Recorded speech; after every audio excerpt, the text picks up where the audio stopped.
ராகவ் கிட்ட வந்து அவர் மனசாட்சி வந்து சொல்லுது, "நீ இந்த மாதிரி வந்து லேட் பண்ணிகிட்டே இருந்தீங்கன்னா அபி உனக்கு கிடைக்கவே மாட்டா. தயவுசெய்து அபிகிட்ட உன் மனசை திறந்து சொல்லு" அப்படின்னு சொல்லிட்டு இருக்கு. உடனே வந்து சரி ராகவும் வந்து சொல்கிறதுக்காக போகிறாரு. விக்னேஷ்க்கும் அபிக்கும் ஆனால் கல்யாணத்தை பற்றி வந்து எல்லாருமே வந்து பேசிகிட்டு இருக்காங்க. அதை பார்த்து ராகவ் அதிர்ச்சி அடைகிறாரு. அது சொல்லாமலே வந்துடுறாரு.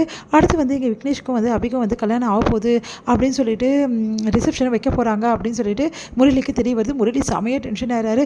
இதை நடக்க விட மாட்டேன், கல்யாணம் கண்டிப்பாக நடக்க சான்ஸே இல்லைன்னு சொல்லிட்டு சுந்தரி கிட்ட சொல்கிறாரு. சுந்தரி வந்து நீ இப்படி சொல்லிட்டு அங்கே பார் கல்யாணமே நடக்க போகுது, அவ்வளோதான், எல்லாரும் கிளம்புறாங்க பார் அப்படின்னு. எல்லாம் கிளம்பி போங்க, நடக்க வேண்டியது நீங்கள் பாருங்கள், ஆனால் கூடவே இருங்க, அவங்க கூடவே அவங்க என்ன பண்ணுறாங்க ஏது பண்ணுறாங்க எனக்கு அப்டேட் பண்ணிகிட்டே இருங்க, நான் பார்த்துக்கிறேன் அப்படின்னு சொல்லிட்டு முரளி சொன்னோன்னே உடனே வந்து எப்படி பண்ண முடியும் அப்படின்னு சொல்லிட்டு சொல்லு கிருஷ்ணா அப்படின்னு கேட்குறாங்க. நான் பார்த்துக்கிறேன்னு சொல்கிறேன்ல அப்படின்னோடனே, எப்படியோ கல்யாணம் நடக்காமல் இருந்தால் எனக்கு அது போதும், யாரும் சந்தோஷமாக இருக்கிறது எனக்கு பிடிக்கல, அவங்களாம் அவ்வளோ சந்தோஷமாக இருக்காங்க, ஆனால் கல்யாணம் வந்து நின்றுட்டோன்னே அவங்க மூஞ்சிலாம் பார்க்கணுமே, அதுக்காக தான் கூட போகிறேன் அப்படின்னு சொல்லிட்டு சொல்கிறாங்க.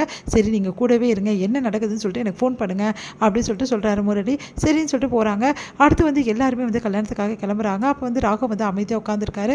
அதை பார்த்து வந்து அஞ்சலி வந்து சொல்கிறாங்க, இன்றைக்கி அபியோட வந்து ரிசப்ஷன் இருக்குல்ல, போகணும்ல, ஏன் ராகவ் இப்படி உட்காந்துருக்கேன், இல்லைக்கா நான் வரல நீ போ அப்படின்னு சொன்னோன்னே, அதெல்லாம் தெரியாது, நீ கண்டிப்பாக வந்து தான் ஆகணும், எல்லா குடும்பத்தோடு போனால் தானே அபிக்கும் சந்தோஷமாக இருக்கும், அணுக்கும் சந்தோஷமாக இருக்கும், ப்ளீஸ் வா ராகவ் இந்த ட்ரெஸ்ஸை போட்டுக்கோ அப்படின்னு சொல்லிட்டு ரொம்ப பண்ணி கொடுக்குறாங்க. சரின்னு சொல்லிட்டு ராகவும் வேறு பண்ணிக்கிறேன். அப்போ ஒரு மனசாட்சி வந்து சொல்லிட்டு, இதெல்லாம் நியாயமா நீ பண்ணுறதெல்லாம், இன்னமும் சொல்லாமல் இருக்குது, இப்போ எப்படி சொல்ல முடியும், அவளுக்கு நாளைக்கு காலைல கல்யாணம், இப்போ எப்படி சொல்ல முடியும் அப்படின்னு. இங்கே பாரு இன்னமும் டைம் இருக்குது, போய் சொல்லுன்னு சொல்லிட்டு பார்க்கலாம் அப்படின்னு சொல்லிட்டு கிளம்புறாரு. அடுத்து வந்து இங்கே ரிசப்ஷனுக்கான ஏற்பாடு எல்லாமே பண்ணி அழகாக வந்து அலங்கரிச்சிருக்காங்க. அப்போ அபி வந்து தேவதை மாதிரி நடந்து வராங்க. அதை பார்த்து ராகவ் வந்து அப்படியே அசந்தே போகிறாரு. உன்னை விக்னேஷ் ரொம்ப சந்தோஷப்படுறாரு. ரெண்டு பேருமே வந்து அழகாக வந்து அந்த மேடையில் உட்காடுறாங்க. அப்போ வந்து என்ன பண்ணுறாங்க, சரி ஃபோட்டோ எடுத்துக்கலாம் அப்படின்னு சொல்லிட்டு சொல்கிறாங்க எல்லாருமே. அப்போ வந்து ராகவ் நீ வந்து பக்கத்தில் நில்லுப்பா அபி பக்கத்தில் அப்படின்னோன்னா, அபி பக்கத்தில் ராகவ் நின்னோன்னே அவங்க கையை அப்படி பிடிச்சிடுறாரு. ஒன்றுமே புரியல அபிக்கு, ஏன் இவரை கையை பிடிக்கிறாருன்னு சொல்லிட்டு அப்புறம் கொஞ்சம் நேரம் பொறுத்து விட்டுறாரு.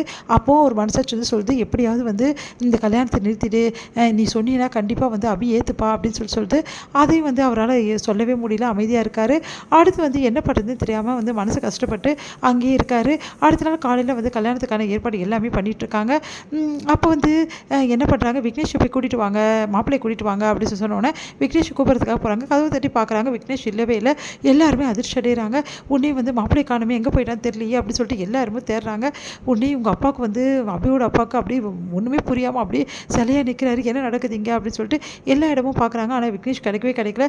விக்னேஷ் ஒரு லெட்டர் ஒன்று கிடைக்குது, இந்த கல்யாணத்தில் எனக்கு விருப்பம் இல்லை, அதனால் நான் போகிறேன்னு சொல்லிட்டு அதை பார்த்து எல்லாருமே அதிர்ச்சி அடைகிறாங்க.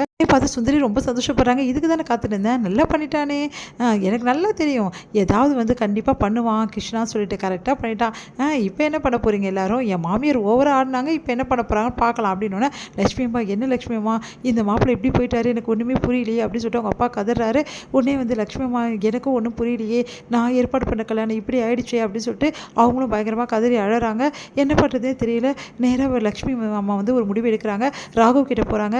ராகவ் ப்ளீஸ்ப்பா, என்னோட கௌரவத்தை நீ தான் காப்பாற்றணும், உன் பாட்டி கொடுத்த வாக்கை நீ காப்பாற்றுவியா அப்படின்னு. என்ன பாட்டி அப்படின்றாங்க. நீ வந்து அபியை கல்யாணம் பண்ணிக்கணும், ப்ளீஸ் தயவு செய்து என் மானத்தை காப்பாற்றி என் மரியாதை நீ தான் காப்பாற்றணும் அப்படின்னு சொல்லிட்டு கெஞ்சி கேட்குறாங்க.